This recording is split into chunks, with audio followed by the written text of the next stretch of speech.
तो ब्रेक के बाद आपका एक बार फिर स्वागत है। हमारा अब जो विषय है वो है सिंगला का हिसाब आप लाजवाब।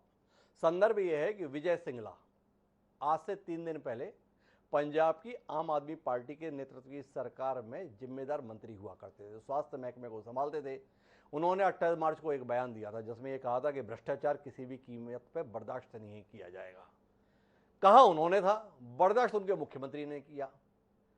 भगवंत मान ने 24 मई 2022 को इतिहास रच दिया और रचा इस रूप में कि उन्होंने विजय सिंगला को अपने मंत्रिमंडल से यह कहते हुए बर्खास्त कर दिया कि उनके पास इस बात के पुष्ट प्रमाण है कि इन्होंने स्वास्थ्य सेवाओं के संदर्भ में कमीशन खोरी करने की कोशिश की, कमीशन मांगा सप्लायर के माध्यम से, और इसके चलते इन्हें बर्खास्त किया जाता है।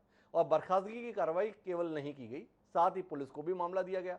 पुलिस ने तुरंत मामला दर्ज करते हुए उन्हें गिरफ्तार भी कर लिया। 27 मई तक रिमांड पर हैं। आजाद हिंदुस्तान के अंतर्गत यह अपने आप में अनूठा किस्म का मामला है।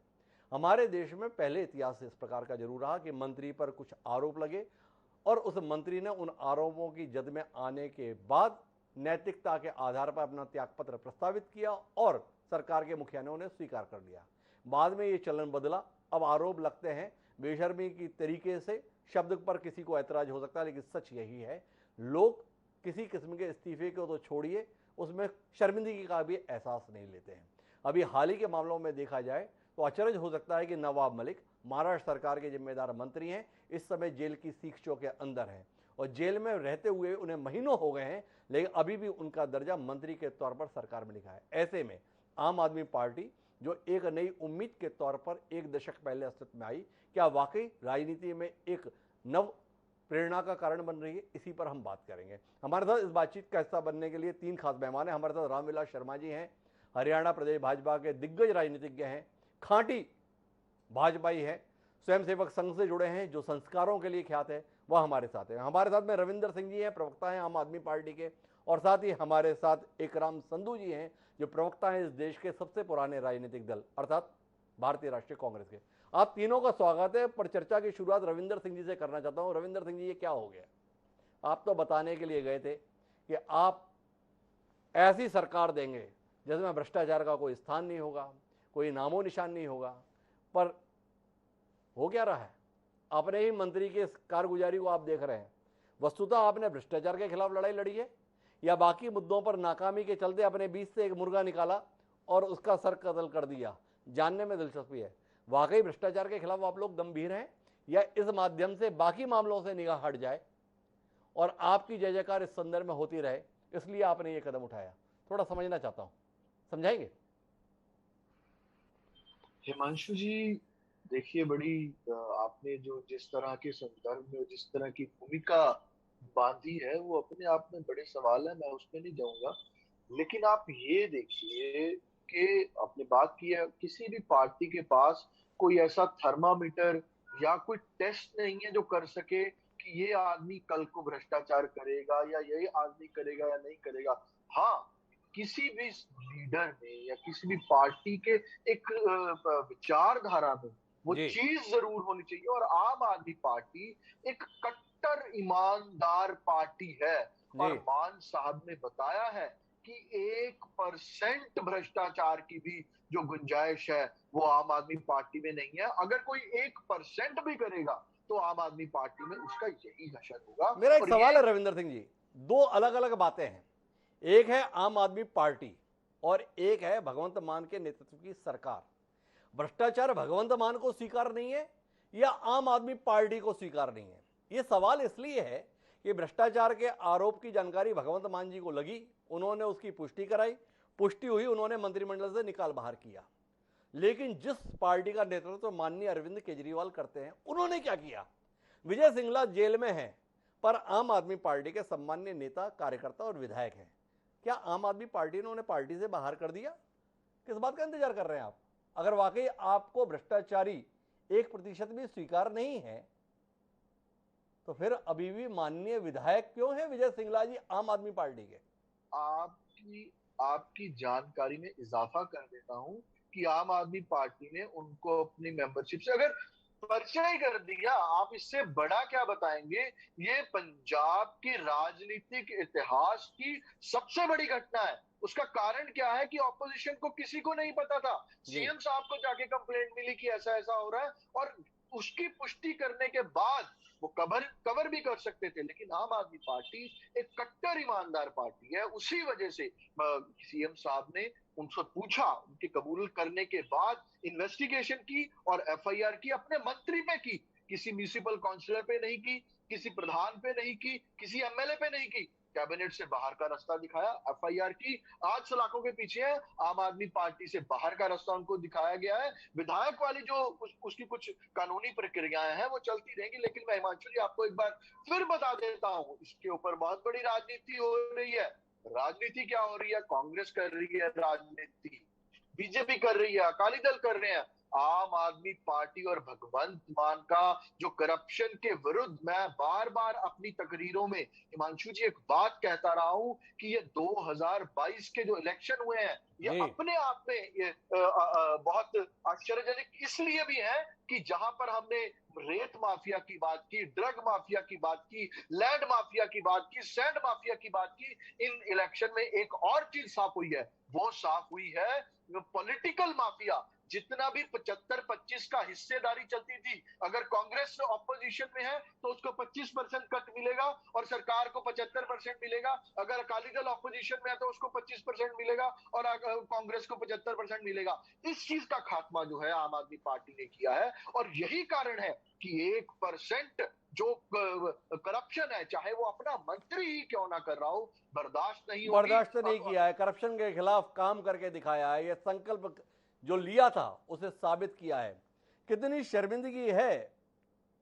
मेरे साथ में जुड़े हुए हैं इकराम संधू जी, आपको इस बात को लेकर जो काम 137 साल की पार्टी नहीं कर पाई वो 10 साल पुरानी पार्टी ने करके दिखा दिया। राजनीति के अंदर शुचिता की नई मिसाल कायम कर दी। एक आप है, महाराष्ट्र में सरकार में है, आपके सहयोग से सरकार है, देशद्रोहियों के साथ जुड़े रहने के आरोप में आपके मंत्री जी जेल की सजा काट रहे हैं, तो भी वह आपकी सरकार के मंत्री हैं। दूसरी तरफ आम आदमी पार्टी है। कितनी शर्मिंदगी अंदर से आ रही है इकराम संधू जी, कहाँ ये हैं वो कहाँ हम हैं। नमस्ते मानशु जी। जी। आप जब हम नवाब मलिक जी की बात करते हैं, वो उसकी हम एक और डिस्कशन कर सकते हैं। जी। तो थोड़ा संक्षेप में मैं आपको बता देता हूं कि नवाब मलिक का आपको भी पता है कि वो एक पॉलिटिकल लड़ाई चल रही है वहां। जी। अभी उनके अगेंस्ट एक कांग्रेस की तरफ से नाना पटोले जी ने कहा भी था एक टाइम पे कि भाई इनको इस्तीफा दे देना चाहिए, बट फिर एनसीपी ने एक डिसीजन ली कि नहीं, ये बिल्कुल पॉलिटिकली मोटिवेटेड है और हम इसे लीगली फाइट करेंगे। तो उसे हम छोड़ देते हैं, उसकी डिस्कशन हम कभी और कर लेंगे। दूसरा हम आ जाते हैं जो सिंगला जी का केस है। जी। अब मैं स्वागत करता हूं, अगर इन्होंने ये कदम उठाया है और पारदर्शिता के साथ उठाया है तो हम इसका स्वागत करते हैं, बहुत बढ़िया। बट पारदर्शिता ही नहीं है इसके अंदर। जी। अगर आप देखिए इसके, अब मैं 2 उदाहरण देता हूं। ये दूसरा उदाहरण, एक पहला उदाहरण था आज से 6 साल पहले। इनके कन्वीनियर होते थे छोटेपुर जी। जी।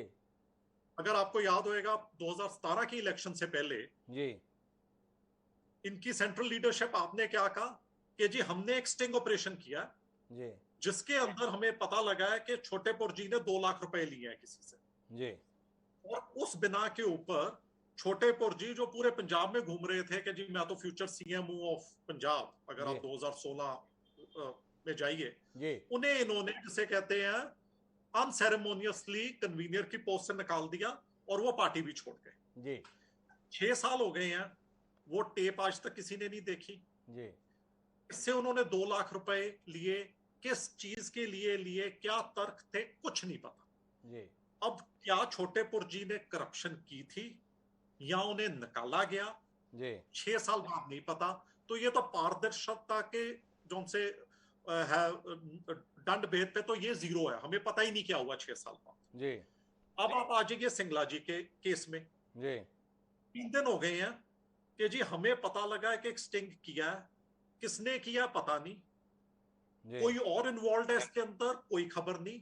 बट जी ये किसी कॉन्ट्रैक्टर से 2% मांग रहे थे, एक पे बात हुई, 5 लाख दे दिए गए बयाना के तौर पे और फिर हमने ये एक्शन ले लिया। अब आप पंजाब के अंदर इतनी अटकलें चल रही हैं इसके ऊपर, कोई कह रहा है जी टेप के अंदर और लोगों के भी नाम है जी, तो ये तो बलि का बकरा बना के इसे पहले ही दफना दिया जाए, वो है। दूसरी अटकलें लग रही हैं कि जी ये टेप है, ये मीडिया को एक्सपोज हो रही थी, तो इसलिए वो कहते हैं ना हाई मॉरल ग्राउंड ले ले पहले जी, इसलिए इन्होंने आनंद फानन में सब कुछ किया जी। अब ये सच भी हो सकता है, झूठ भी हो सकता है, हमें नहीं पता। बट जब तक आप इसको क्लैरिफाई नहीं करेंगे, जब तक जनता को पता नहीं लगेगा कि हुआ कैसे है। ये तो जैसे होता था ना कि हम सुनते होते थे कम्युनिस्ट कंट्रीज होती थी, हम चाइना का नहीं सुनते कि जी चाइना में एक प्रोविंस के अंदर शी जिनपिंग ने डिसीजन ली और पूरा जो सा पॉलिट ब्यूरो था वहां का चेंज कर दिया, क्योंकि जी वो भ्रष्टाचार कर रहे थे। ये डेमोक्रेटिक नहीं है, ये कोई डेमोक्रेटिक कंट्री की ट्रेडिशन नहीं है। अगर आपने किया है और आप इसके तर्क दें कि भी किस बेसिस पे किया है, ये टेप है, ये ऑडियो कन्वर्सेशन दिया तो हुआ है, उन्होंने बाकायदा टेप हवाले किया हुआ है, पुलिस के मामला पुलिस के पास है, कस्टडी में लिया गया है, अदालत में अब साबित किया जाएगा। भगवंत मान ने अपने आप को दांव पर लगा दिया है क्योंकि उन्होंने उसका संदर्भ में दावा किया है, पुष्टि के संदर्भ में। मैं जानना चाहता हूँ इकराम जी, आप इस बात को लेकर आनंदित नहीं है, आपको खुशी नहीं है, आपको प्रसन्नता नहीं है कि जिस देश में भ्रष्टाचार शिष्टाचार के तौर पर तब्दील हो चुका है, जहां पर भ्रष्टाचार के आरोप से किसी के चेहरे पर शिकन नहीं आती, उस देश में एक सरकार ने अपने ही मंत्री के भ्रष्टाचार के आचरण को स्वीकार करते हुए उस पर कार्रवाई की है। कि आपको नहीं लगता है कि आपकी तो केवल 2 राज्यों में स्पष्ट बहुमत की सरकार है, बाकी में तो विपक्षी है, बाकी विपक्षियों के संदर्भ में नजीर बने, बाकी लोग भी अपने यहाँ पर जो ऐसे महानुभाव है उन्हें बाहर का रास्ता दिखाएं? क्या ऐसी कोई मांग करने की इच्छा इकराम जी आपके अंदर नहीं आती है? देखिए सर, हमारी तो जीरो टॉलरेंस है टू करप्शन, लेकिन इसके अंदर मैं ना आपको एक एग्जांपल देता हूं जी। अब आजकल हम सारे एंजॉय कर रहे हैं, आईपीएल चल रहा है जी, अब शाम बहुत बढ़िया निकल जाती है। अब आईपीएल में क्या होता है जी, एक अंपायर ने कोई डिसीजन ली तो उसके अगेंस्ट एक रिव्यू होता है। अब आप भी मैच देखते हैं, रिव्यू में बड़ा साफ दिखता है कि जो गेंद है वो जाके बल्ले पे नहीं लगी, वो तो पैर पे लगी है जी, लेकिन जो अंपायर है वो कहता है जी मुझे अल्ट्रा एज दिखाओ जी, कि भाई 0.1% भी डाउट ना रहे कि कहीं बैट तो नहीं लगा था जी, वो चेक करते हैं। अल्ट्रा एज नहीं आई, वो कहता जी आप बॉल ट्रैकिंग पे आ जाओ, बॉल ट्रैकिंग दिखाता है कि जी सब ठीक है, वो कहता जी आउट हो गया जी। उसके बाद चाहे मैं पंजाब को सपोर्ट करता हूं, मेरा बल्लेबाज आउट हो जाए, मैं उसके अंदर जैसे कहता ना I can't find a fault in the decision. अब यहां अब आप क्या कर रहे हो कि भाई एक आपने तर्क दिया है कि इस बेसिस पे हमने ये एक्शन ले लिया, बट वो क्या तर्क है वो तो आप पब्लिक डोमेन में तो है ही नहीं। आप कह रहे हो जी हमने पुलिस को दे दिया, अब पंजाब पुलिस जो बेहाल हुई, माफ कीजिएगा, आप उस पार्टी का प्रतिनिधित्व करते हैं जिसमें ऐसे नेता रहे कि एक लाल बहादुर शास्त्री रहे, एक रेल दुर्घटना हुई, उन्हें उस दुर्घटना में अपना नैतिक तौर पर अपराध महसूस हुआ और उन्होंने रेल मंत्री के पद से इस्तीफा दे दिया। आज तर्क दे दिया जाता है अरे मंत्री को ट्रेन चलाता है क्या जो वो इस्तीफा दे, लेकिन आपके पास में ऐसी विरासत रही है। तो ऐसी विरासत रखने वाले लोग आज आरोपों के संदर्भ में ये संदेह पैदा करें, थोड़ा अचंबा होता है मुझे।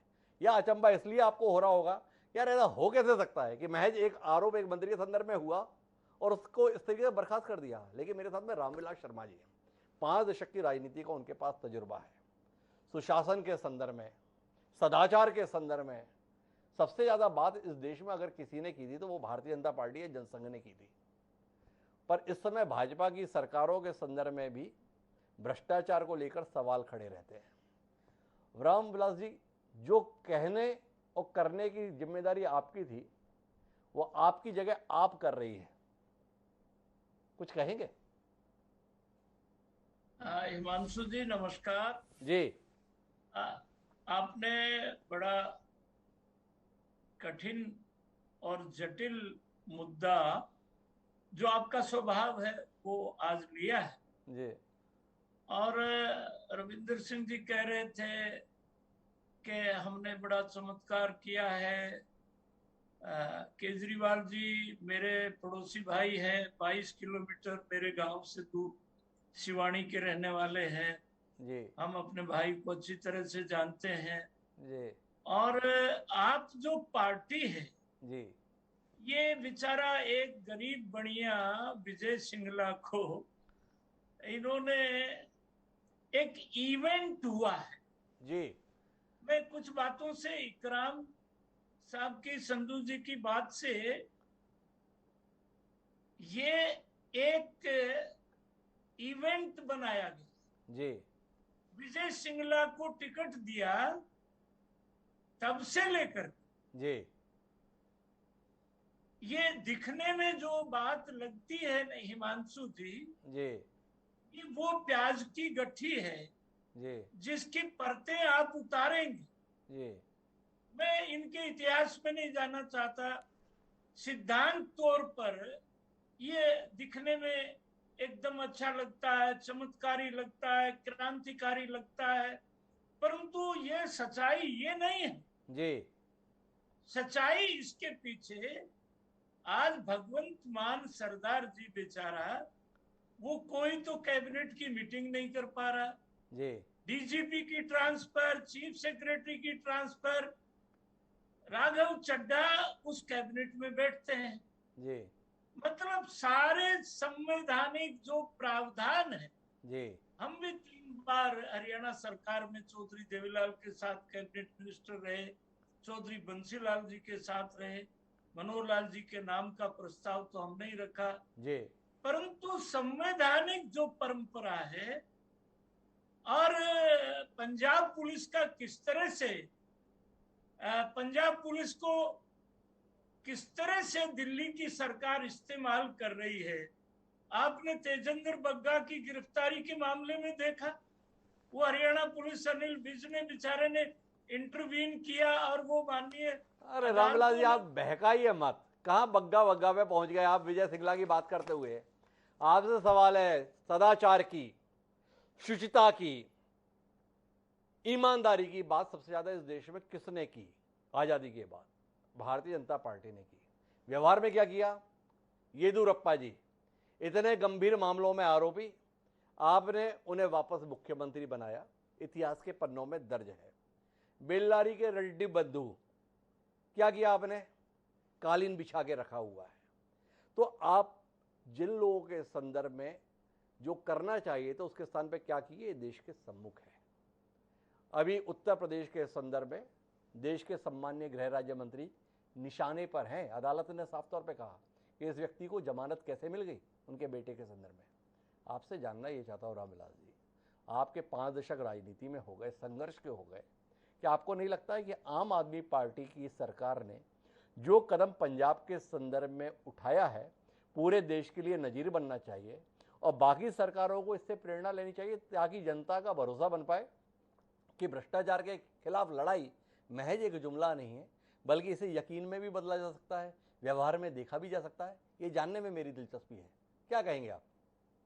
नहीं हिमांशु जी, मैं इस बात से, मैंने शुरू में भी कहा जी कि at the face of it जी, ये दिखने में चमत्कारी बात लगती है, क्रांतिकारी बात लगती है जी, परंतु मैं, हिमांशु जी और आप भी जानते हैं जी, मैं इसका आगा पीछा भी जानता हूं जी, और आपने सही पूछा रविंद्र सिंह जी से कि वो सदस्यता, आप तो राजनीतिक लोगों की खाल उधेड़ने में मशहूर हैं, आप किसी की वो और हिमांशु जी जैसा पत्रकार देश में है, हमारे लिए ये सौभाग्य की बात है जी। परंतु मैं आपको ये कहता हूं कि आम आदमी पार्टी, इसके इतिहास में मैं नहीं जाना चाहता, परंतु ये घटना आज आपके यहाँ सारा वीडियो कैमरा रखना जी, आज पंजाब के लोगों से कुछ कहा, इकराम भाईजान ने भी सही कहा,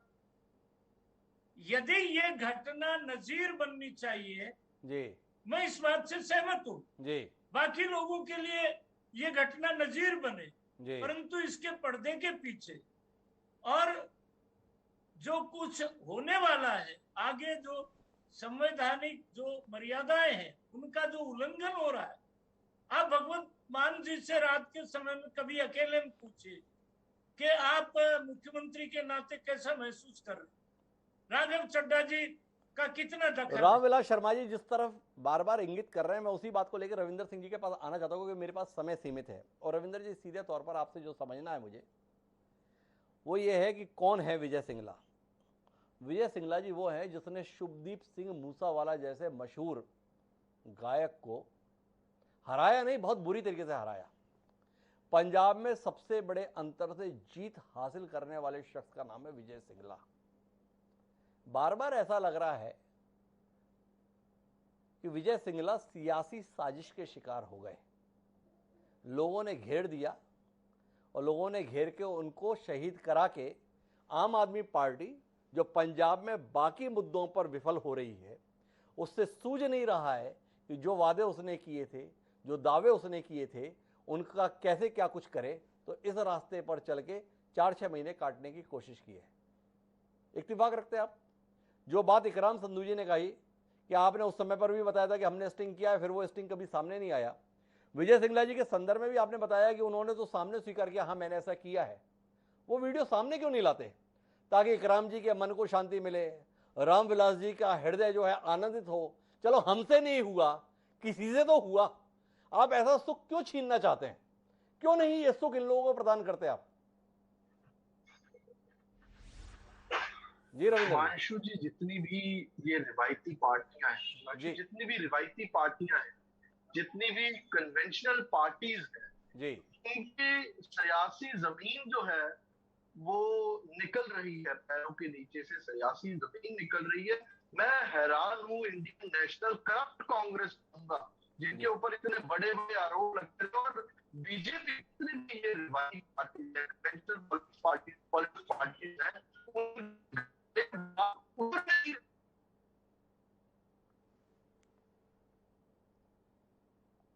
अचानक नेटवर्क कैसे चला गया यार? इतना बढ़िया तो आ रहा। हाँ, हिमांशु, मैं यही बात कह रहा था कि दोनों कन्वेंशनल पार्टीज को ये बात हजम नहीं हो रही कि भारत की राजनीति में आम आदमी पार्टी इतने बड़े बड़े मील के पत्थर स्थापित कर रही है, क्योंकि कल को जब इनके लीडर्स करप्शन करेंगे तो प्रेशर इन पे आएगा कि आम आदमी पार्टी जब अपने एक बड़े लीडर को, अपने कैबिनेट मिनिस्टर रैंक के आदमी को उसके ऊपर एफआईआर कर सकती है, उसको बाहर का रास्ता दिखा सकती है। ये कांग्रेस वाले बोल रहे थे। मुझे तो हैरानी होती है, इनके साधु सिंह धर्मसोत नाभा से एमएलए थे, एससी बच्चों के एससी स्कॉलरशिप के 700 करोड़ रुपया खा गए। उस पे पर्चा किस पे हुआ? एक डायरेक्टर पे और एक क्लर्क पे। इनके जो एमएलए हैं मोहाली से 300। और रविंदर सिंह जी, मैंने तो आपकी बात को पहले कह दिया, कांग्रेस के संदर्भ में भी आरोपों की कोई कमी नहीं है, भाजपा के नेताओं पे भी आरोपों की कोई कमी नहीं है, पर मेरी कमी सबसे ज्यादा सफेद का दावा तो इस समय आम आदमी पार्टी कर रही है। आपसे केवल सवाल इतना है, दावा किया गया कि विजय सिंगला के द्वारा मुख्यमंत्री के सम्मुख मान लिया गया कि मैंने ये किया है, ये गुनाह मुझसे हुआ है। उसका वीडियो माननीय रामविलास शर्मा जी और इकराम संधू जी की संतुष्टि के लिए और देश के सम्मुख नजीर बने, इसके लिए जारी क्यों नहीं करते? किस बात से डर रहे हैं? किस बात को छुपाना चाह रहे हैं? ये सवाल उठाया यहाँ रामविलास जी ने भी और इकराम जी ने भी। इसके उत्तर में रविंदर जी के पास कुछ है? मेरे पास बिल्कुल है। आप अगर आपके किसी चैनल ने उस एफआईआर की कॉपी को फ्लैश किया हो, जिस एफआईआर के तहत उनको गिरफ्तार किया गया है सिंगला जी को, उस एफआईआर की कॉपी में कंप्लेनेंट कौन है? उस एफआईआर में अगर आप देखें तो कंप्लेनेंट है एक इंजीनियर, सीनियर इंजीनियर लेवल का आदमी, जिसके हाथों से कॉन्ट्रैक्ट्स होते थे, जो बड़े बड़े कंपनीज को, हॉस्पिटल्स को ठीक करने का, कोई मरम्मत करने का, नए हॉस्पिटल्स, मोहल्ला क्लिनिक बनाने का कॉन्ट्रैक्ट जिनके हाथों से निकलता था, जिन्होंने टेंडर करवाने थे, उनकी स्टेटमेंट है। 57 ईयर्स के हैं वो, 57 साल उम्र है और अगले साल मार्च में उन्होंने रिटायर होना है। उनके ऊपर प्रेशर बनाया गया सिंगला जी के भतीजे की तरफ से, जो उनके ओएसडी भी है, और सिंगला जी की तरफ से भी। आप उसके एफआईआर की कॉपी आपको दे दूंगा, नेक्स्ट शो में आप चला लीजिएगा। उसमें ये बोला गया है, जो कंप्लेनेंट है उन्होंने बोला है कि मुझे 2% कमीशन के लिए। माफ कीजिएगा रविंदर सिंह जी, जो बात इकराम जी ने कही आप उसके संदर्भ में पुष्टि नहीं कर पाए। दावा यह किया गया कि भगवंत मान जी ने विजय सिंगला जी को बुलाया और विजय सिंगला जी को जब बात की तो उन्होंने स्वीकार किया कि हाँ मैंने ऐसा किया है। अगर वो वीडियो आप सार्वजनिक करते तो रामविलास जी और इकराम संधू जी अपने पार्टी फोरम में सवाल उठाते कि जब आम आदमी पार्टी जो 1 दशक पहले अस्तित्व में आई है इतना साहसिक कदम उठा सकती है, तो हमें ये कदम उठाने के संदर्भ में किस बात का भय है, किस बात का डर है, किस बात का संकोच है। उम्मीद है कि ऐसी कोई पहल आप करेंगे। जैसा कदम आपने विजय सिंगला के संदर्भ में उठाया है, वैसा कदम आप जसवंत सिंह गज्जन, वैसा कदम आप डॉक्टर बलवीर सिंह जो बाकायदा कोर्ट से दोषी करार दिए गए मारपीट के मामले में, उनके संदर्भ में भी उठाएंगे। जब आप सबके संदर्भ में ऐसे कदम उठाएंगे तो शायद वो भरोसा पैदा हो पाएगा जैसी उम्मीद आपके इस कदम के संदर्भ में जनता के बीच में जागी है, पर बाकी राजनीतिक दलों के मन में संदेह पैदा कर रही है। ये संदेह के बादल छटने चाहिए। एक शुरुआत जो आम आदमी पार्टी ने करने का दावा किया है उसमें थोड़ी और पारदर्शिता, थोड़ी और दमदारी और थोड़ी और ईमानदारी की जरूरत महसूस होती है। क्या आम आदमी पार्टी के हुक्मरान ऐसा कोई कदम उठाएंगे, जानने में हमारी दिलचस्पी रहेगी। लेकिन कुल मिलाकर जो भी परिस्थिति हो, अगर ये राजनीतिक षड्यंत्र के तहत विजय सिंगला का राजनीतिक जीवन समाप्त करने की कोशिश नहीं है तो ऐसे प्रयास का स्वागत होना चाहिए। आप तीनों मेहमानों का बहुत बहुत धन्यवाद इस चर्चा का हिस्सा बनने के लिए। समय है अब आज के शेर का। हमारा आज का शेर राजनीतिज्ञों के इस आचरण को समर्पित है। हमारा शेर कहता है कि आदमी दिन ब दिन गिरा नीचे, आदमी दिन ब दिन गिरा नीचे और ऊपर उठे मकान यहाँ। भवानी शंकर ने जो ये लिखा था, क्या यह शेर इस देश के राजनीतिज्ञों पर पूरी तरीके से मुफीद नहीं है? विचार करें और मुझे याद दें। कल फिर मिलेंगे नए विषय के साथ, तब तक के लिए सदा बढ़ो।